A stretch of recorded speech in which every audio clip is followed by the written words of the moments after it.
Baik, yang pertama saya akan menjelaskan tentang perbedaan antara agen penjualan dan cabang.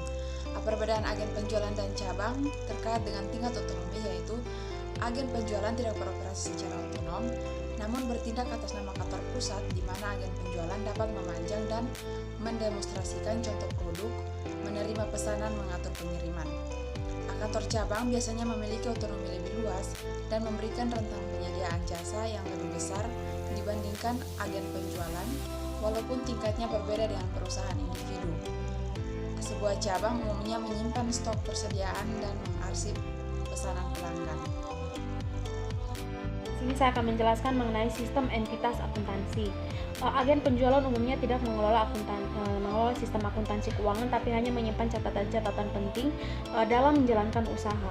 Melainkan kantor pusat yang akan mengelola sistem akuntansi tersebut berdasarkan transaksi-transaksi dari agen yang telah dicatat. Nah, sebuah cabang sebagian besar mengelola sistem akuntansi keuangan itu lengkap dan terpisah dari kantor pusat, sehingga dapat memberikan kontrol yang lebih baik terhadap operasi yang membantu manajemen puncak untuk menilai kinerja masing-masing cabang.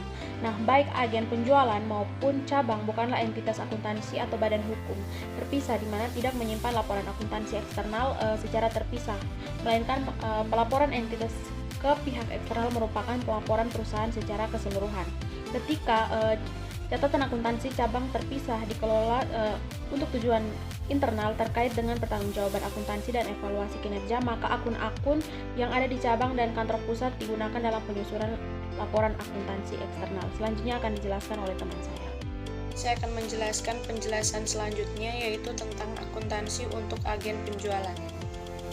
Agen penjualan tidak memiliki sistem akuntansi. Seluruh transaksi terkait dengan agen dicatat oleh kantor pusat. Beberapa jenis transaksi ayat jurnal yang dicatat oleh kantor pusat didasarkan pada dokumen yang dihasilkan agen, seperti faktur penjualan, catatan gaji, dan dokumen voucher kas kecil yang disediakan oleh agen penjualan. Nah, untuk transaksi lainnya dapat dicatat berdasarkan dokumen sumber lain yang diserahkan oleh pihak eksternal langsung ke kantor pusat, seperti tagihan jasa gas, air, listrik, dan telekomunikasi. Kantor pusat umumnya mencatat aset, pendapatan, dan beban tiap agen secara terpisah, sehingga memungkinkan kantor pusat mengontrol aset dan menyediakan informasi untuk menilai kinerja tiap-tiap agennya. Baik, untuk contohnya di sini akuntansi kantor pusat untuk agen penjualan itu diasumsikan bahwa PT Cemara, sebuah produsen struktur modular dan partisi yang berbasis di Jakarta, membangun sebuah agen penjualan di Surabaya. Nah, untuk ayat-ayat jurnal untuk mencatat transaksi-transaksi agen penjualan yang khas pada pembukuan kantor pusat diilustrasikan pada figur 17-1 yang akan dijelaskan oleh teman saya. Baik, terima kasih. Di sini saya ingin melanjutkan penjelasan mengenai ayat jurnal kantor pusat untuk transaksi agen penjualan. Yang pertama, transaksi menyewa tanah untuk fasilitas penjualan. Ayat jurnal pada pembukuan kantor pusat itu sewa dibayar di muka agen Surabaya sebesar 50 juta pada kas sebesar 50 juta. Lalu yang kedua, transaksi membangun dan melengkapi gedung untuk fasilitas penjualan. Ayat jurnal pada pembukuan kantor pusat, perbaikan prasarana agen Surabaya sebesar 80 juta, perabot dan perlengkapan kantor agen Surabaya sebesar 21 juta, peralatan agen Surabaya sebesar 16 juta, lalu kas sebesar 117 juta. Lalu yang ketiga, transfer kas ke agen untuk dana kas kecil. Ayat jurnal pada pembukuan kantor pusat, kas kecil agen Surabaya sebesar 2.500.000 pada kas sebesar 2.500.000. Lalu yang keempat, transfer persediaan yang akan digunakan untuk peragaan pada agen penjualan. Itu ayat jurnal pada pembukuan kantor pusat, persediaan peragaan agen Surabaya sebesar 135 juta pada persediaan 135 juta. Lalu yang berikut, transaksi membayar tagihan yang diterima kantor pusat atas beban-beban agen penjualan. Itu ayat jurnal pada pembukuan kantor pusat. Yang pertama, beban utilitas agen Surabaya sebesar 1.100.000, beban kantor agen Surabaya sebesar 800.000, beban asuransi agen Surabaya sebesar 2 juta, beban perjalanan agen Surabaya sebesar 1.400.000, beban iklan agen Surabaya sebesar 2.700.000, lalu kas sebesar 8 juta. Lalu yang berikut, transaksi membayar gaji karyawan agen penjualan itu Beban gaji agen Surabaya sebesar 31 juta pada kas sebesar 31 juta. Lalu yang berikut memenuhi pesanan dari agen penjualan, itu piutang dagang sebesar 88 juta, penjualan agen Surabaya sebesar 88 juta, beban pokok penjualan agen penjualan sebesar 56 juta pada persediaan 56 juta. Lalu yang berikut mengisi kembali dana kas kecil agen penjualan, beban kantor agen Surabaya sebesar 420 juta, beban perjalanan agen Surabaya sebesar 12 juta, beban tenaga kerja lepas agen Surabaya sebesar 750 juta pada kas sebesar 2.370.000. Lalu yang berikut mencatat jurnal penyusunan akhir periode, yaitu beban sewa agen Surabaya sebesar 25 juta, beban penyusutan agen Surabaya sebesar 14.500.000, beban gaji agen Surabaya sewa di muka agen sebesar 1.900.000, lalu akumulasi penyusutan agen Surabaya sebesar 14.500.000, lalu utang gaji sebesar 1.900.000. Terima kasih.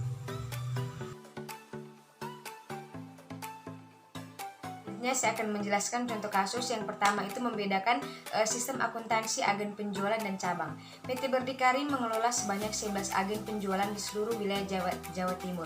Setiap agen membawa sampel persediaan dengan jumlah yang terbatas dan bergantung sepenuhnya kepada katalog yang menyajikan persediaan yang siap untuk dijual. Pesanan diterima oleh setiap agen penjualan dan dilaporkan setiap hari ke salah satu dari 2 kantor distribusi penjualan utama yang berlokasi di Surabaya dan Malang. Semua persediaan dikirim dari salah satu kantor distribusi penjualan utama. Sementara kantor-kantor agen dia menerima pembayaran kas. Seluruh kas yang diterima itu kemudian disetorkan setiap hari ke cabang-cabang lokal Bank Berlian. Jumlah tersebut dikreditkan ke akun perusahaan di Bank Berlian cabang Malang dan hanya kantor pusat PT Berdikari yang memiliki akses atas dana simpanan perusahaan. Sebagian besar barang dagang dijual secara kredit dan semua tagihan berasal dari dan pengiriman uang yang dikirimkan ke kantor pusat PT Berdikari. PT Distribusi dengan kantor pusatnya di Semarang, Jawa Tengah melayani wilayah Jawa melalui 4 kantor cabang. Setiap cabang menyimpan persediaan, melakukan pengiriman dan menagih piutang. Sebagian besar persediaan dibeli dari kantor pusat dan ditransfer ke cabang sebesar biaya perolehan ditambah dengan 25%. Untuk tujuan pelaporan internal, setiap cabang diperlakukan sebagai pusat laba. Yang diminta, jelaskan elemen-elemen utama dari sistem akuntansi yang diharapkan yang bisa digunakan oleh PT Berdikari dan PT Distribusi. Kemudian bandingkan kedua sistem akuntansi tersebut dan indikasikan perbedaan yang ada. Selanjutnya akan dijelaskan oleh teman saya. Penyelesaian. Tanggung jawab utama untuk sistem akuntansi yang dikelola oleh PT Berdikari terletak pada kantor pusat. Semua catatan yang berkaitan dengan penjualan, pengumpulan, biaya, pengiriman, dan kegiatan lainnya harus dicatat di kantor karena cara perusahaan tersebut dikelola. Sementara agen penjualan mungkin perlu menyimpan salinan setiap tanda terima untuk pembayaran pelanggan dan pesanan yang diambil di agen penjualan untuk menyediakan pengiriman barang dagangan dan menjawab pertanyaan pelanggan. Catatan akuntansi harus berada di kantor pusat. Catatan akuntansi yang disimpan di agen penjualan harus minimal.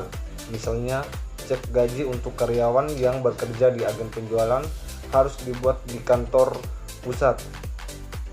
Catatan jam kerja dapat disimpan di agen penjualan dan laporan harian atau mingguan disampaikan di kantor pusat. Jika karyawan diberi kompensasi berdasarkan komisi, karyawan bertanggung jawab untuk setiap penjualan dapat ditunjukkan berdasarkan pesanan penjualan ketika dikirimkan ke kantor pusat dan jumlah penjualan yang diakumulasikan oleh setiap karyawan setiap periode pembayaran dapat dihitung di kantor pusat.